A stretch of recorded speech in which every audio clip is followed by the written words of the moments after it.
Hey, Michael, let's talk about the work of one of your colleagues tonight.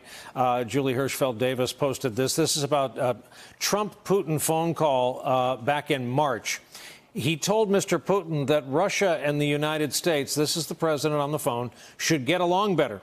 And he commiserated with Mr. Putin over Trump administration officials whom the Russian president said had tried to prevent the call from happening, according to a person with direct knowledge of the conversation.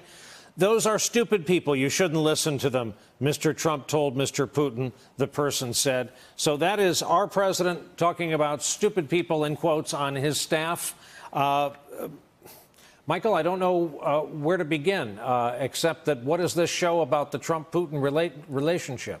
The president has been incredibly consistent on the Russia issue. He refuses to say anything negative about Putin, whether it was on the campaign or whether it was when he was in office. And this is obviously unusual because we have a president who is not afraid to say negative things about anyone. But on this one particular leader from this one country, he has held fast. Now, why is that? Obviously, we don't know. But this is a consistent theme that we have seen, and it continues to repeat itself.